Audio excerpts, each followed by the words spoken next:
It's time to talk about the one team in the NBA that hadn't done that. It's the Lakers of all teams. They entered Sunday 0-5, welcoming Denver. LeBron will be the first former MVP ever to start 0-6. Trailing by 7, Russell Westbrook finds LeBron. That was his first bucket of the game. Tied at 49. Lonnie Walker with the block. LeBron finds Westbrook in transition.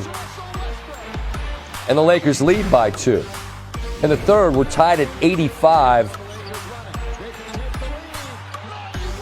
There's Lonnie Walker, the fourth. Big three, and the Lakers lead by 3. Lakers cruising in the fourth. Anthony Davis bucket pushes the lead to double digits. LeBron from beyond the arc, no. That's been a big struggle for this Lakers team, the shooting from deep. But Davis with the putback. Lakers back up 9. Then Westbrook, who finished with 18 points, 8 rebounds, 8 assists. Left-hand drive, that bucket's good. And the Lakers avoid the 0-6 start. They win. As opposed to going, say, somewhere like Indiana for Miles Turner, Buddy Hield, and a couple of picks, which to me is still possible. I know they haven't offered it or anything like that, but if that offer comes down the pike, I think you'll see the Lakers take that offer. If that doesn't happen and he ends up staying a Los Angeles Laker, I definitely believe this season will be better than last. I don't believe that Russell Westbrook will ever be this bad again. It was an awful year for him last year. We can point to Frank Vogel because that's what he apparently would like us to do, and how they never got on the same page or et cetera, et cetera. But again, I would remind Russell Westbrook, I believe in him. I believe that he's much better than he showed last year, and he is going to show us that. But it is important that he recognizes this. Russell Westbrook's going to the Hall of Fame. Russell Westbrook is one of the great players that we've ever seen in NBA history. Clearly the most athletic point guard in NBA history. I mean, the only comparable person was Derrick Rose in Derrick Rose's healthiest days, okay? But these were your teammates. Kevin Durant, James Harden, Serge Ibaka, Reggie Jackson, Victor Oladipo, Paul George, James Harden again, or Carmelo Anthony before that, James Harden again, and Bradley Beal, LeBron James, Anthony Davis, with no titles to show for it. You are one of the greatest talents we have ever seen. We all know this. At some point in time, there has to be some level of modification. In other words, I'm just going to do me. I'm just going to do things my way. Well, it's worked for you individually. It's worked for you clearly monetarily. But it hasn't delivered the chip. And that's the only thing left. Russell Westbrook, I get mad when people look at him and they try to talk about him. He is right if he has a problem with somebody questioning his character. This brother don't get in any trouble. He's smart. He's thoughtful. He's got businesses all over the place out here. The brother doing big things. I bought my Bronco from his damn dealership. right. It should be called Westbrook. It's like a mile long. Everything is Westbrook. The brother is doing sensational things.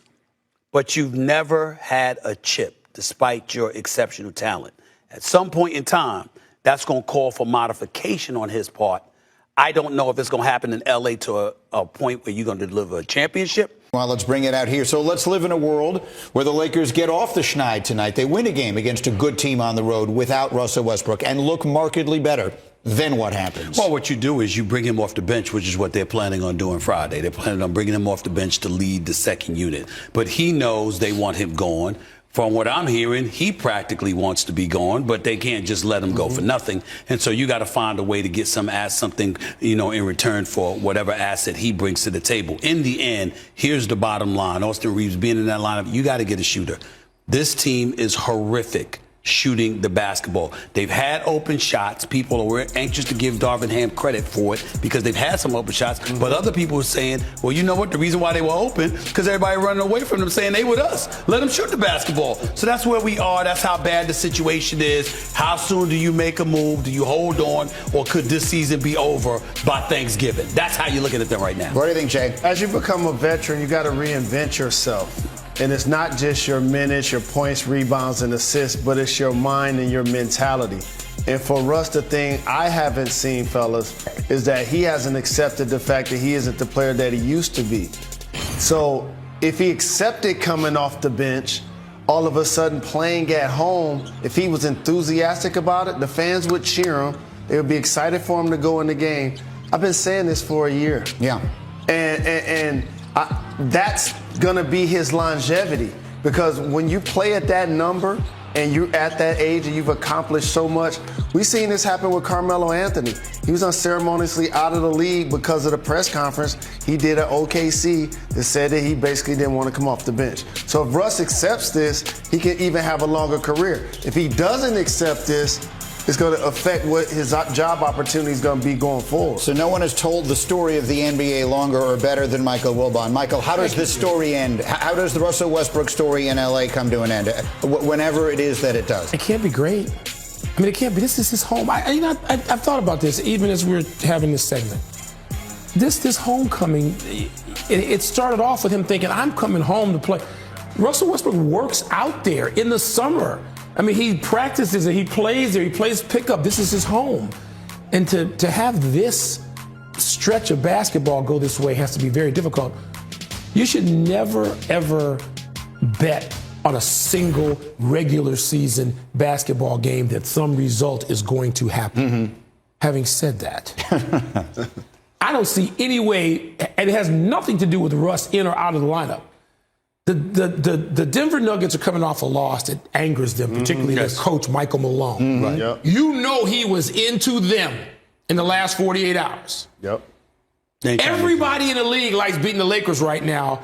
Nobody probably more than some of those Denver players who just look at them and, resent the popularity, resent the discussion of, the celebration of, even when they're not winning and not making the playoffs. Mm-hmm. The Lakers win this game tonight, I'd be stunned. Yeah, I think all of us would be to some degree. Very quickly on what Jalen said, the idea that if he accepted this role, that maybe the fans would be into it, maybe his team would be into it. But sometimes, the guy was on the All-75th team. The athletes are the last to know that it has moved on from where they were. And that would certainly be applicable to Russell Westbrook. It's not just Carmelo Anthony. Allen Iverson made that mistake when he got traded to Detroit, was insisting on starting. Rip Hamilton wasn't having it. Rip Hamilton was like, no way in hell. I won the championship here. I'm not coming off no bench and all of that other stuff. And obviously his short time in Memphis as well. Don't let me not forget Denver. In the end, what it comes down to is this. Russell Westbrook never cheats the game with his effort. He always cares. He always strives. This is about his inability to shoot the basketball, along with the stubbornness and the turnover, the propensity for turnovers. The combination of it all has proven he's not the ideal fit. They want him gone. He wants to be gone. And now the city of L.A. wants